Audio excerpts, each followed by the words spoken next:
ವಿವಿಧ ರಾಜ್ಯಗಳಿಂದ ಬೆಂಗಳೂರಿಗೆ ನಾಯಿ ಮಾಂಸ ಸಪ್ಲೈ ಆಗ್ತಾ ಇದೆ ಅಂತಕ್ಕಂಥ ಒಂದು ಗಂಭೀರ ಆರೋಪಗಳು ಈಗ ಕೇಳಿ ಬರ್ತಾ ಇದೆ.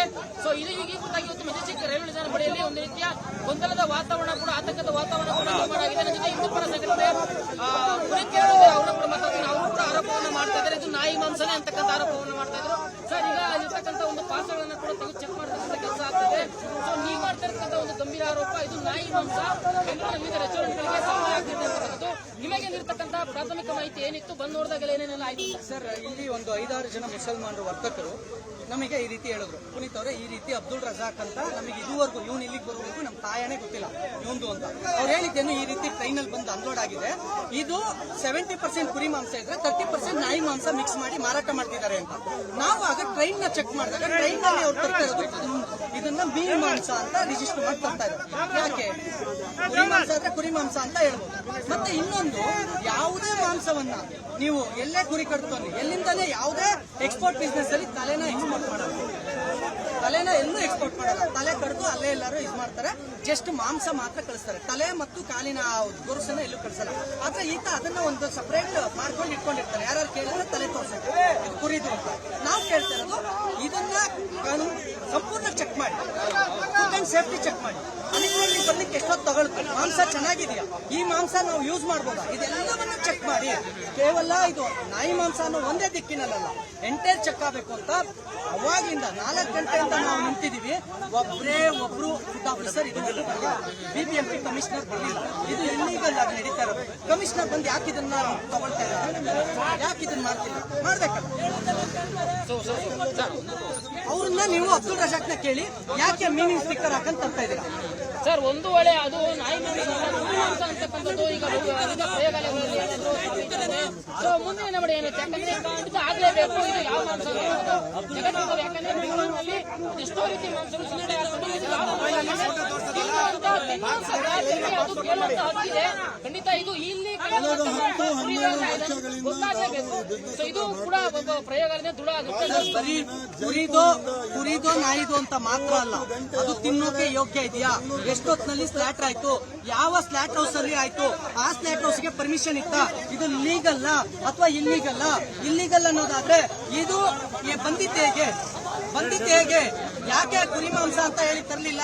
ಹಾಗಾದ್ರೆ ಇದು ಕುರಿ ಮಾಂಸ ಅಂತನೋ ಬೇರೆ ಏನೋ ಹೇಳಿ ಟ್ರೈನ್ ನಲ್ಲಿ ಏನ್ ಬೇಕಾದ್ರೂ ಸ್ಮಗ್ಲಿಂಗ್ ಮಾಡಬಹುದಾ? ಇದೆಲ್ಲ ನಿಟ್ಟಿನಲ್ಲೂ ತನಿಖೆ ಆಗಬೇಕು ಸರ್, ಎಲ್ಲ ನಿಟ್ಟಿನಲ್ಲೂ ತನಿಖೆ ಆಗಬೇಕು. ಈ ಒಂದು ಪ್ರಕರಣದಲ್ಲಿ ಯಾರೆಲ್ಲ ಶಾಮೀಲಾಗಿದ್ದಾರೆ ಅಂತ ತಮ್ಮ ಆರೋಪ? BBMP ಕಮಿಷನರ್ ಶಾಮೀಲಾಗಿದ್ದಾರೆ, ದೊಡ್ಡ ಅಧಿಕಾರಿಗಳು ಶಾಮೀಲಾಗಿದ್ದಾರೆ, ಸರ್ಕಾರದ ಬಹಳ ದೊಡ್ಡ ವ್ಯಕ್ತಿಗಳು, ಮತ್ತೆ ಜಮೀರ್ ಅಹಮದ್ ಕೂಡ ಇದರಲ್ಲಿ ಶಾಮೀಲಿದ್ದಾರೆ. ದೊಡ್ಡ ಕಾಂಗ್ರೆಸ್ನ ಎಲ್ಲ ಲೀಡರ್ ಶಾಮೀಲಿದ್ದಾರೆ. ಸರ್, ದಿನೇಶ್ ಗುಂಡೂರಾವ್ ಅವರಿಗೆ ಕಂಪ್ಲೇಂಟ್ ಕೊಟ್ಟಿದ್ದಾರೆ.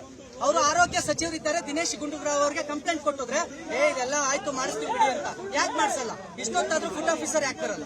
ಸರ್, ಇನ್ನೊಂದು ಮೇಜರ್ ಮೀನಿನ ಮಾಂಸ ಅಂತ ತರೋ ಅಗತ್ಯ ಏನಿದೆ?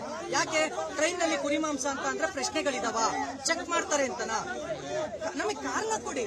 ನೀವು ಕುರಿ ತಲೆ ಏನಕ್ಕೆ ಇಟ್ಕೊ ಬಂದಿದ್ದೀರಾ? ಸೊ ಇದುವರೆಗೂ ತಾವು ಏನಾದ್ರು ರೈಲ್ವೆ ಆಫೀಸರ್ಸ್ ಅಥವಾ ಅಲ್ಲಿರ್ತಕ್ಕಂಥ ಸೇಫ್ಟಿ ಬಗ್ಗೆ ಏನಾದ್ರು ಪ್ರಶ್ನೆ ಮಾಡಿದ್ರೆ ಯಾರು ಜವಾಬ್ದಾರಿ? ಅವರು ತಗೊಂಡಂತ ರಾಜಧಾನಿ ತಗೊಂಡಂತ ಮಾತಾಡ್ತಾರೆ. ಸೊ ಇದಕ್ಕೆ ಯಾರು ಜವಾಬ್ದಾರಿ? ಅಲ್ಲಿ ಯಾರು ಚೆಕ್ ಮಾಡಬೇಕು, ಇಲ್ಲಿ ಯಾರು ಚೆಕ್ ಮಾಡ್ತಾರೆ? ಇದು BBMP ಚೆಕ್ ಮಾಡಬೇಕಾ ಅಥವಾ ರೈಲ್ವೆ ಇಲಾಖೆ ಚೆಕ್ ಮಾಡಬೇಕಾ? ಇದಕ್ಕೆ ಉತ್ತರ ಕೊಡೋರು ಯಾರು ಜವಾಬ್ದಾರಿ? ಮೊದಲನೇದು ರಾಜಸ್ಥಾನ್ ಸರ್ಕಾರ. ಅಲ್ಲಿ ರಾಜಸ್ಥಾನದಲ್ಲಿರುವಂತವರು ಸ್ಲಾಟ್ ಹೌಸ್ ಇಷ್ಟನ್ನ ಇಲ್ಲಿಗಲ್ ಆಗಿ ನಡೆಸ್ತಾ ಇದ್ದಾರೆ. ಸ್ಲಾಟ್ ಹೌಸ್ ಪರ್ಮಿಷನ್ ಇಲ್ಲ ಅಂದಾಗ ಹೆಂಗ್ ಕಟ್ ಮಾಡ್ತಿದ್ದಾರೆ ಅಂತ ರಾಜಸ್ಥಾನ ನೋಡಬೇಕಿತ್ತು. ಅಲ್ಲಿಂದ ಇವ್ರು ತಗೊಂಡ್ರು, ಏನೋ ಅದಕ್ಕೆ ದಾಖಲೆಗಳು ಸೃಷ್ಟಿ ಮಾಡ್ಕೊಂಡಿರ್ತಾರೆ. ಅಲ್ಲಿಂದ ಅದು ಪ್ಯಾಕ್ ಆಯ್ತು. ಪ್ಯಾಕ್ ಆಗ್ಬೇಕಾದ್ರೆ ಏನ್ ಪ್ಯಾಕ್ ಆಗ್ತಿದೆ ಅಂತ ಚೆಕ್ ಆಗಿಲ್ಲ. ರೈಲ್ವೆ ಸ್ಟೇಷನ್ ಅಲ್ಲಿ ರೈಲ್ವೆ ಅಧಿಕಾರಿಗಳು ಇದ್ರೊಳಗಡೆ ಏನಿದೆ ಅಂತ ಚೆಕ್ ಮಾಡಲಿಲ್ಲ. ಅವ್ರಿಗೆ ಗೂಡ್ಸ್ ಮಾತ್ರ ಬಂತು. ಇಲ್ಲಿ ಗೂಡ್ಸ್ ಆಚೆಗೆ ಬಂದಾದ್ಮೇಲೆ ಇದನ್ನ ರೋಡಲ್ಲಿ ಹಾಕೊಂಡಿದ್ದಾರೆ. ಟ್ರಾಫಿಕ್ ಪೊಲೀಸ್ ಕೇಳಬೇಕಿತ್ತು, ಯಾಕೆ ರೋಡಲ್ಲಿ ಹಾಕೊಂಡಿದ್ದೀರಾ ಅಂತ. ಟ್ರಾಫಿಕ್ ಪೊಲೀಸ್ ಒಂದು ಆಟೋ ಡ್ರೈವರ್ ಮತ್ತೆ ಯಾರೋ ಬೈಕ್ ನ ಒಂದು ಹೆಲ್ಮೆಟ್ ಇಲ್ಲ ಅಂದ್ರೆ ಹಿಡಿದು ಫೈನ್ ಹಾಕುವಂತರು ಇಷ್ಟು ದೊಡ್ಡ ಮಟ್ಟದಲ್ಲಿ ರೋಡ್ ನ ಬ್ಲಾಕ್ ಮಾಡ್ಕೊಂಡು ಲೋಡ್ ಮಾಡ್ತಿದ್ದಾರೆ. ಈ ಪಕ್ಕದಲ್ಲಿ ನಿಲ್ಸ್ಕೊಂಡು ಕೇಳಲ್ವಾ ಟ್ರಾಫಿಕ್ ಪೊಲೀಸು? ರೈಲ್ವೆ ಸ್ಟೇಷನ್ ಅಲ್ಲಿ ಪಿಕಪ್ 5 ನಿಮಿಷ ನಿಲ್ಸ್ಕೊಂಡ್ರೆ ತಲೆ ಅಂತ ಕೆಟ್ಟ ಮಾತಲ್ಲಿ ಬೈತಾರೆ. ಯಾಕೆ ಇಷ್ಟು ದೊಡ್ಡದನ್ನ ಬಿಟ್ಕೊಂಡ್ರು? ಯಾಕೆ ಲೋಡ್ ಮಾಡಕ್ಕಿಲ್ಲ ಆಪ್ಷನ್ ಕೊಟ್ರು ನಂಗೆ ಗೊತ್ತಿಲ್ಲ.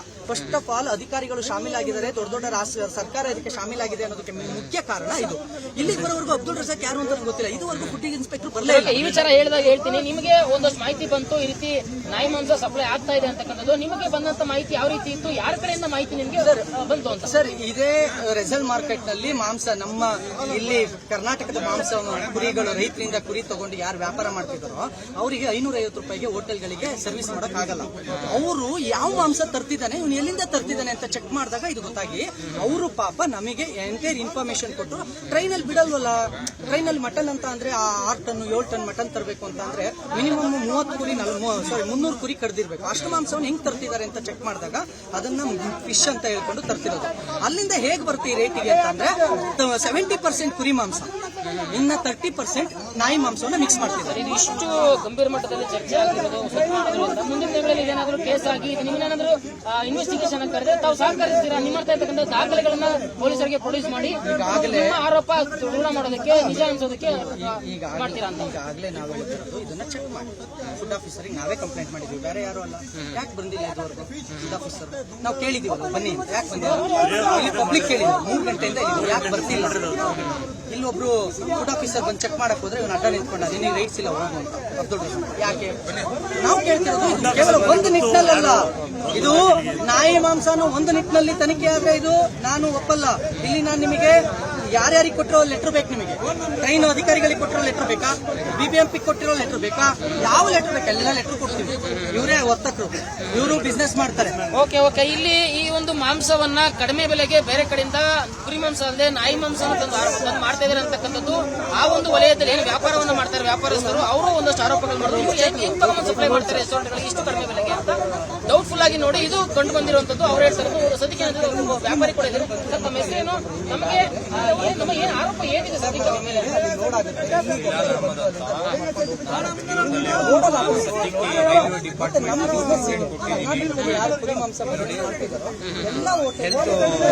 ಕಮಿಷನರ್ಗೂ ಪ್ರತಿಯೊಂದು ದೊಡ್ಡ ದೊಡ್ಡ ಅಧಿಕಾರಿಗಳಿಗೂ ಕೊಟ್ಟಿದ್ದೀವಿ.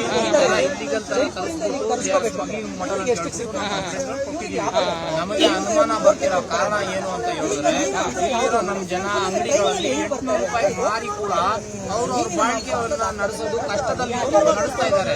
26,000 ಜನ ಇದ್ದಾರೆ ಮಾಂಸ ಮಾರೋರು ಬೆಂಗಳೂರಲ್ಲಿ. ಅಷ್ಟೊಂದು ಜನಕ್ಕೂ ಕಷ್ಟವಿದೆ.